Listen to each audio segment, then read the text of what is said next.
this momentous occasion to gather as we celebrate Public Schools Week here in Kentucky.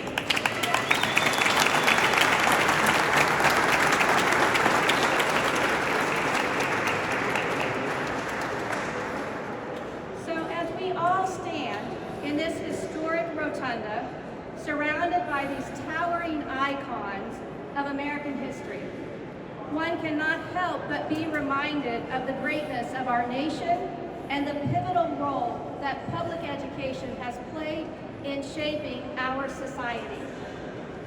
Throughout our nation's storied history, there have been so many debates about what truly built America.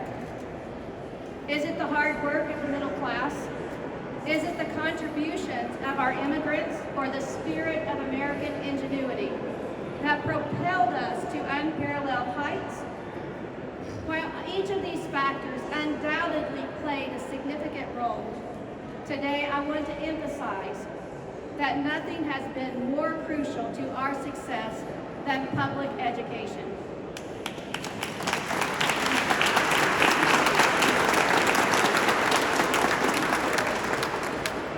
So public schools have long been the training ground for the brilliant minds who went on to become our greatest scientists, our military leaders, our political figures, and our entrepreneurs. Behind every success story lies the influence of a dedicated teacher who ignited the flame of curiosity and nurtured those seeds of ambition. Yet despite the monumental contributions of our public schools today, we find ourselves facing a perilous threat to this cornerstone of our culture, our society, and our democracy. Too often, public education is taken for granted, and the specter of underfunding looms large, casting a shadow over the future of our community-based system of education. And unless we together confront these challenges head-on, we risk losing the very foundation upon which our nation's greatness was built. So today, as we come together to celebrate Public Schools Week, let us not only applaud the achievements of our educators and students, but also recognize the urgent need to safeguard the future of public education. It is incumbent upon all of us, educators, parents, community leaders, and legislators, to rally behind our public schools. The unwavering support and the advocacy for every single student is what is needed for us to be here for the kids today. And as I look out at each of you in the audience, my esteemed colleagues, students in the room whom we serve every single day, who are proudly wearing royal blue I Love Kentucky Public Schools scarves, let us together reaffirm our commitment not just to educate children, but to educate our hearts and our minds, fostering a culture of appreciation and support for public education in every corner of our state. So together, let's celebrate the past, the present, and let's secure our future for generations to come. And as we transition into this next segment of our program, it is my distinct pleasure to introduce a lineup of esteemed speakers who bring a wealth of insight, passion, and dedication to the forefront of education in Kentucky today. And so we begin with the Honorable James Allen Tipton, who serves as chairman of the House of Representatives of the Education Committee. And he is also a member of our coalition to sustain the education profession. And he is a staunch advocate for education reform and innovation. Representative Tipton has been instrumental in shaping policies that empower us, our educators, supports our students, and propels public education toward excellence. Please join me in welcoming Representative Tipton to the podium as we continue our celebration.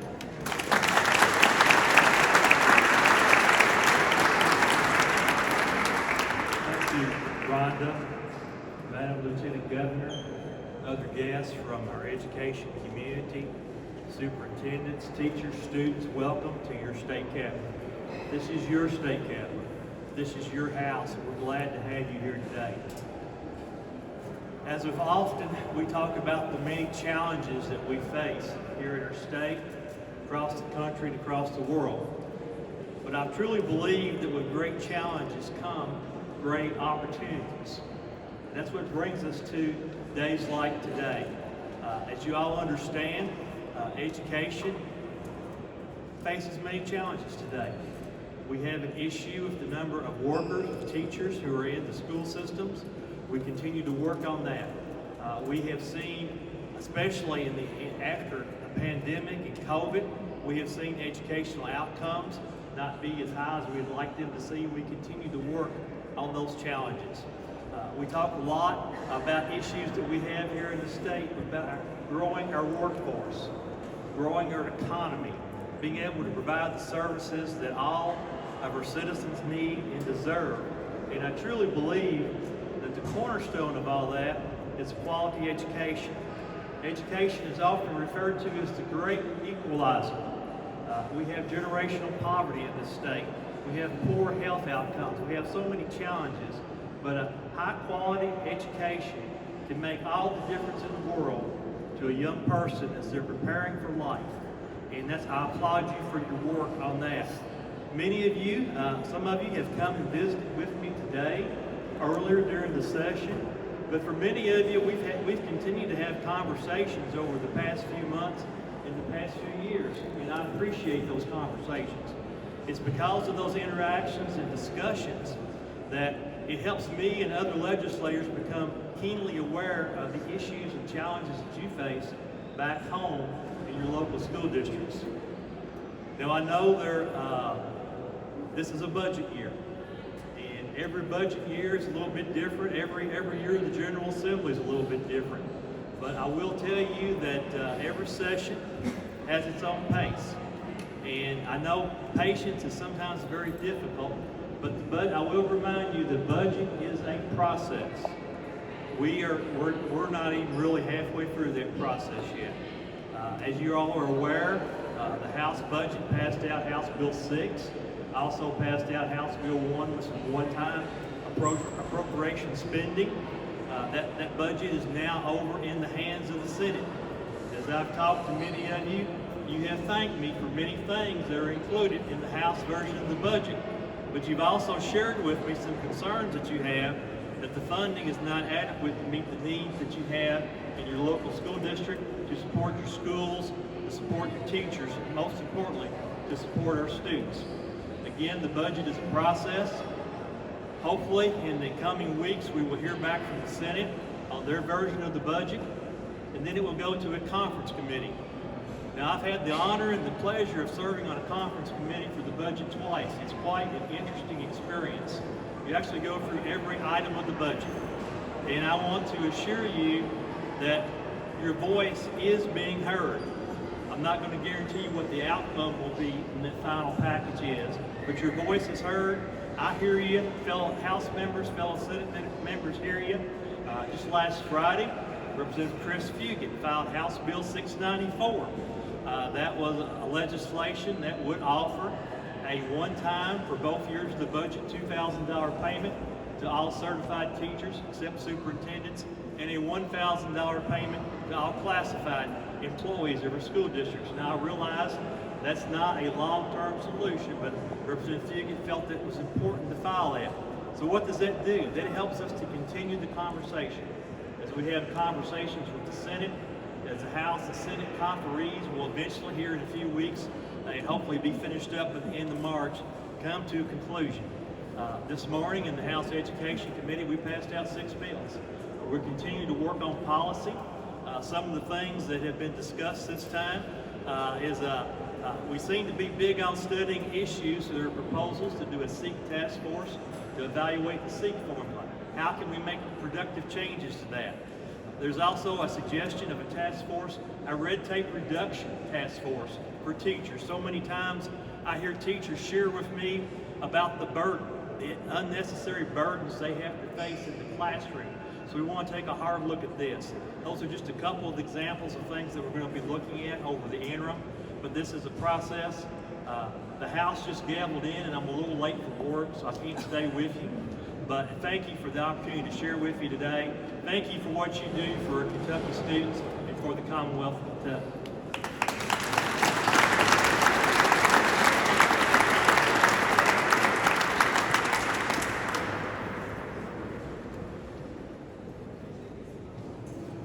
Thank you, Chairman Tipton. We are so grateful for your support and leadership, not only in the House of Representatives, but statewide. So next to speak to the group is Dr. Nick Carter. He is the superintendent of the Breckinridge County Schools, and he's also the president of KASA. Dr. Carter is highly respected inside his community in Breckinridge, but also as a leader statewide. He is one who leads by example and is well-versed on the teacher shortage and its impact on student learning every single day. So Dr. Carter, please help me welcome him.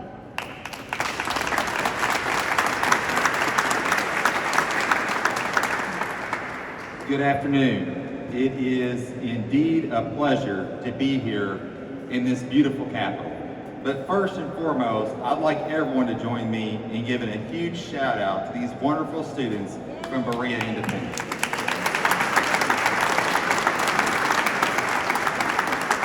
These students are part of 60,000 students in this Commonwealth that we all do this for. They're the reason, and they are our future. And I am so honored to have them here today. I'd like to take this opportunity to thank everyone for showing up and supporting public education in our Commonwealth's capital today. And while I'm at it, I'd like to take a special opportunity to thank the over 400 public educators back home in Breckinridge County and all the public educators in the state for their sacrifices and dedication that they show each day to our students in the Commonwealth. These fine professionals pour their heart and soul into educating 90% of Kentucky students on a daily basis. Public Schools Week is an annual celebration of uniting schools, families, and communities, and all of us. It is terrific to see all these blue scarves being worn by fine individuals who support public education. The last time I was in a room with so many scarves worn was at a Supreme Court hearing. The color was different, but the justices of the Kentucky Supreme Court made it clear with their ruling after that hearing that the Kentucky Constitution forbids using public funds for private schools.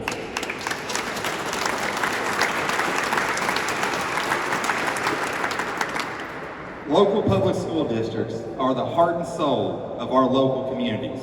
In most of our communities, they serve as the #1 employer and a main attraction for festivals, movie nights, sporting events, and many other things. Every school day, over 40,000 teachers, thousands of school administrators, thousands of other staff ranging from bus drivers to classroom aides to lunchroom workers go to work every day to give 600,000 Kentucky students in our care the best opportunity to achieve the American dream. Our public schools educate all students, no matter their background or socioeconomic status. When there's a need, public school folks show up. There are examples after examples of excellent public school students who have a fantastic educational experience and soar into the 21st century working world. The contributions of public school employees are often taken for granted, sometimes even attacked, and performed for salaries far below what they can earn in other pursuits. But they continue to show up and make a difference for public school students every day, and me as their superintendent. That is one of the main reasons that we should celebrate Public Schools Week.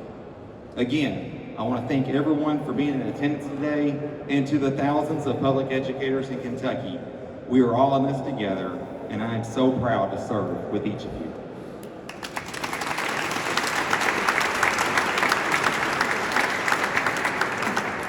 Thank you, Dr. Carter, for your leadership, and to all of the Breckinridge folks who are here. We're grateful that you could be with us today. So our next speaker, I'm delighted to introduce Grayson Guerrera, a sophomore at Mercer County High School, and his parents are public school educators, and his father, Hasiel, serves on the KASA Board of Directors and is a principal at Mercer County Intermediate School. And so Grayson, please come and share with us.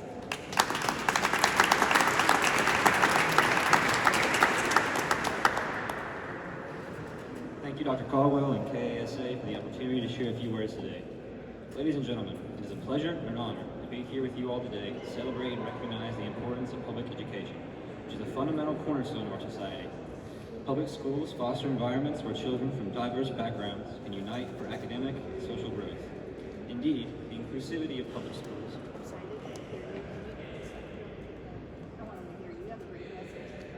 Am I closer? Yes, thank you. Okay, sorry.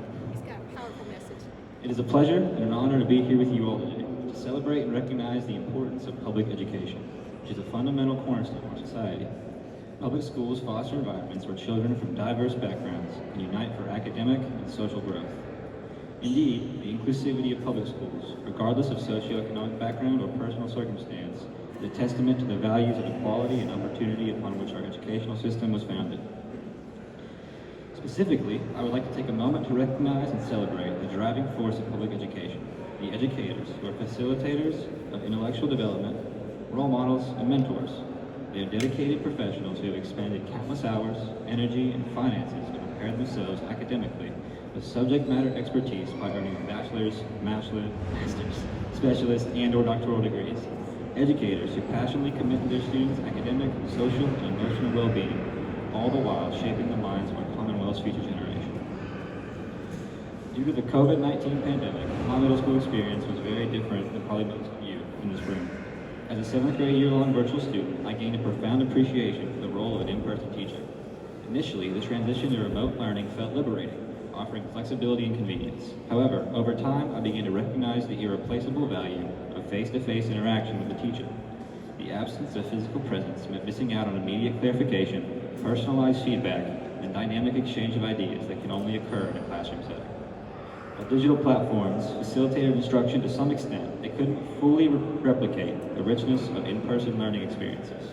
This realization underscored the crucial role teachers play beyond imparting knowledge. They inspire, motivate, and foster a sense of community. I have been very fortunate to have had fantastic and genuinely exceptional teachers. They possess a rare ability to infuse their lessons with passion and relevance. They ignite in their students a thirst for knowledge that extends far beyond the classroom. Through their guidance and encouragement, they nurture not only academic proficiency, but also essential life skills such as critical thinking, empathy, and resilience. Let us not underestimate the daily challenges faced by today's teachers, from an ever-evolving technologically based curriculum to post-COVID issues such as addressing learning gaps, supporting the emotional well-being of students, and meeting the growing demands of ever-changing policies and procedures. Yet, despite these obstacles, they persevere because, for so many, teaching is a calling and not just a profession. As a very proud son of 2 Kentucky educators who have dedicated their careers to the children of Mercer County, I know firsthand the emotional, mental, and physical sacrifices endured by my parents. I have seen my mother spend countless hours working in the evenings to prepare for the next day's lessons. I have seen many tears of joy and celebration for her students' successes, but unfortunately, at times I've witnessed tears of heartache when the school day brought way more challenges than any college or master's course could have prepared her for, but she persevered for the sake of her students. And for as long as I can remember, my father has lived the life of an on-call 24-hour administrator. I've witnessed him work countless long days, which have turned into nights. He worked many holidays to ensure everything would be ready for the following school day. His daily challenges and pressures would make anyone question their career choice. But he and his colleagues faced the adversity head-on to ensure their students receive the best possible education and schooling experience. In conclusion, let us honor the contributions of our Kentucky public educators, for we have all been beneficiaries of their dedication and expertise. To honor the vital role of highly qualified educators, we must all advocate for policies that prioritize professional development, equitable compensation, and adequate resources to ensure our teachers are empowered to continue their invaluable work. I am honored to champion our highly qualified educators who invest in the future because many of those educators invested in me. Supporting our teachers is also an investment in our society's future, for a well-supported and highly qualified teaching force is not merely an asset to our education system, but a cornerstone of a thriving and equitable society. Thank you.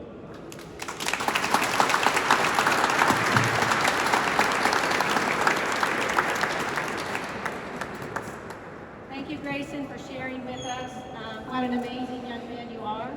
And you give us confidence in the future when we get to work with and hear from students like you. So we're grateful. So our next speaker is Miss Priscilla Keller. She is an elementary math teacher at the Livingston County Schools, and her superintendent, Dr. David Mindshine, describes her as an exemplary leader, one others should seek to follow. Help me welcome Miss Keller.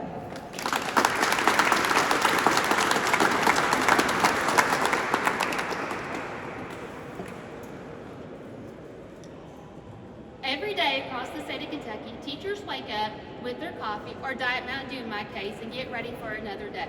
A day filled with challenges and rewards. While their school, classroom, and students may look all different, we have the same goals. We have the 3 E's, to enlighten, encourage, and engage. Teachers have the power to share knowledge in new and exciting ways. We can engage and be present for our students so they feel seen and heard. All of our students come with us different needs. Some have all the love and support they need mentally and physically, but need extra help in the classroom. Some of them come to us needing no help in the classroom, but need help navigating situations and conditions that don't stop once they get off the bus. Lastly, we can encourage our students to chase their dreams, to be better every day. Not better than their classmates, but to be better than they were the day before. So often life feels like a competition. Who can run the fastest? Who can climb the ladder of success the fastest? But if you really look at it, success, all you need for success is to be better than you are, constantly improving yourself, and the rest of the time will take care of itself. Teachers do this, but they need help. While we as teachers and our support staff, cafeteria workers, principals, bus drivers, support the kids, we, as the community, need to support us. We are here for the kids, but we need the community to be here for the teachers and here for public education. It sounds cliche, but we are trying to teach a better tomorrow. We can dream, we all have dreams and hopes that we have the next cure for cancer locked in the minds of one of our students. But we also hope that we have the next teacher, veterinarian, electrician, small business owner in our classroom.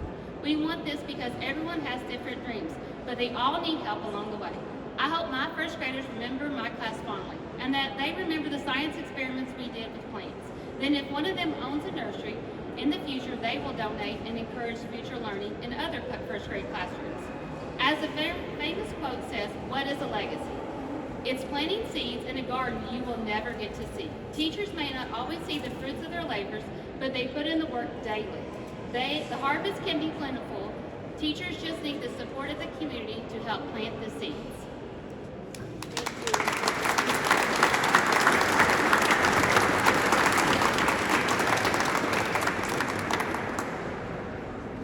Thank you, Ms. Keller. We are grateful for you, and Dr. Mindshine wanted me to make it clear that she is not accepting interviews. She is a math teacher. We need thousands more of her, and she's not available. So no press conference would be complete without our Lieutenant Governor, Jacqueline Coleman, who is a leader in our Governor Andy Beshear's Education First administration. While she no longer works actively in the classroom, she has an educator's heart, and she works tirelessly for a strong and healthy Kentucky that begins in the classroom.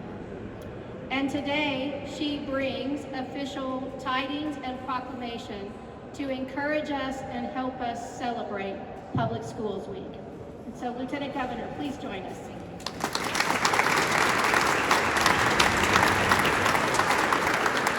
Thank you all. Thank you so much. And I am so honored to be the second best speaker from Mercer County High School today. So no pressure, Grayson. But thank you all for being here today. You know that your work is my heart. It's been my life's work. And so to be here today to celebrate Public Education Week in Kentucky is exciting, but I would be lying if I didn't tell you that every week should be Public Education Week in Kentucky.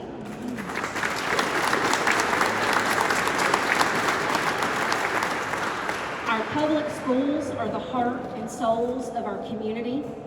Our teachers are the backbones of the future of our economy, and that future economy is sitting in the desks in the classrooms right now, today, all across Kentucky.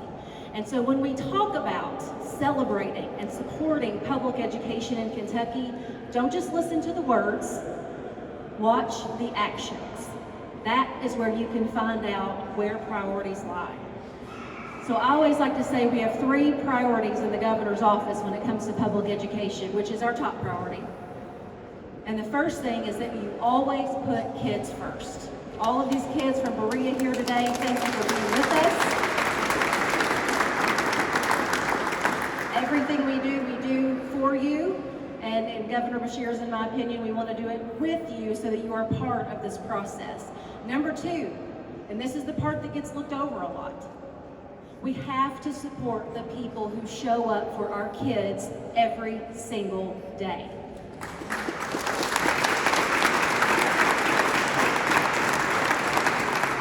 It doesn't matter if you are the custodian, the counselor, or the chemistry teacher.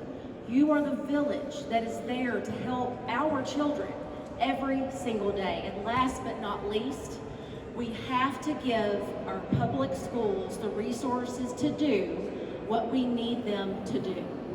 As my grandfather used to say, you can't win the Kentucky Derby with a pack mule. And he wasn't kidding. So we can't continue to expect our schools to achieve higher and higher every year with fewer and fewer resources. I'm not a math teacher, but that doesn't add up to me. So making sure that we put our money where our mouth is so critically important when it comes to supporting and celebrating public education. That is why Governor Beshear's and my top priority in our budget this year is an 11% across the board raise for every single person working in our public schools.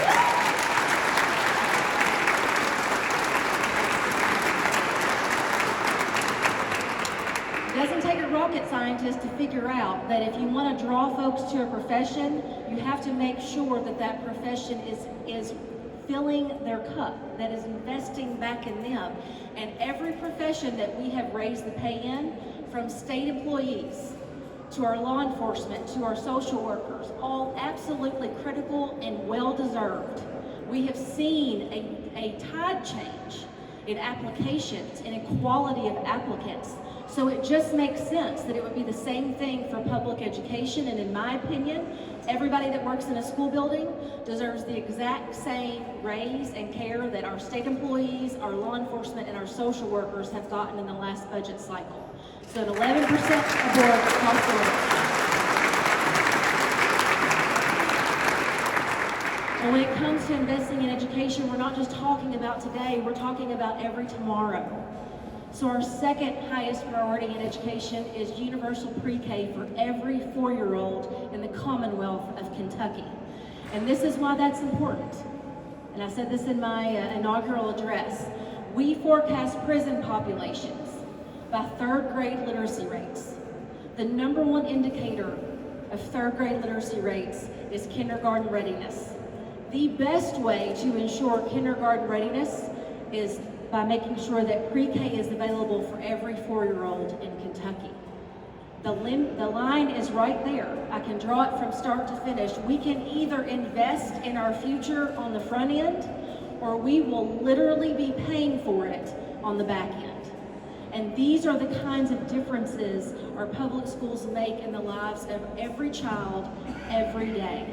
And when we finish here, it is our goal to make sure that every child, no matter their zip code across Kentucky, has every opportunity that we can possibly help them find.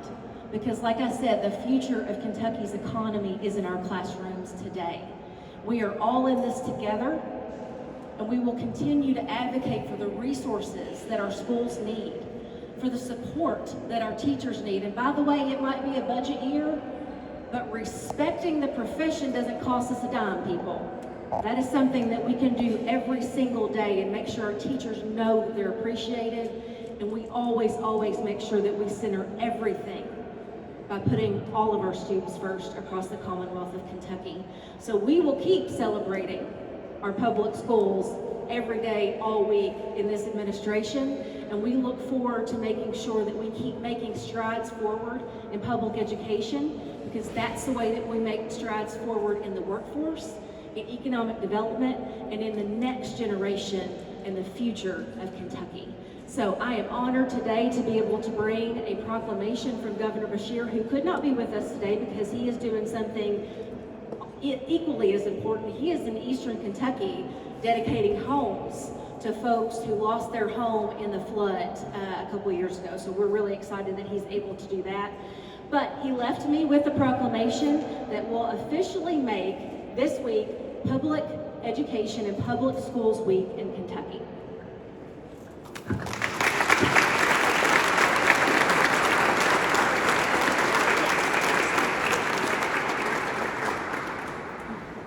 Okay, thank you everyone for celebrating Public Education Week with us, Public Schools Week.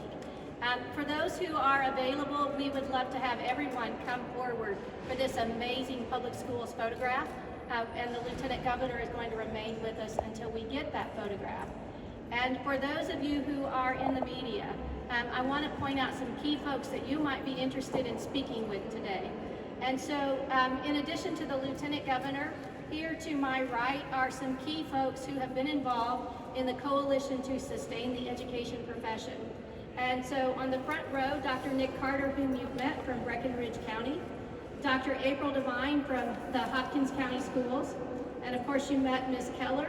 Next to her is sitting Dr. Robbie Fletcher from the Lawrence County Schools, and right behind the next row is Superintendent Terry Morgan from the Hardin County Schools, and Dr. David Mindshine next to her, and then Dr. Jesse Bacon of the Bullitt County Schools.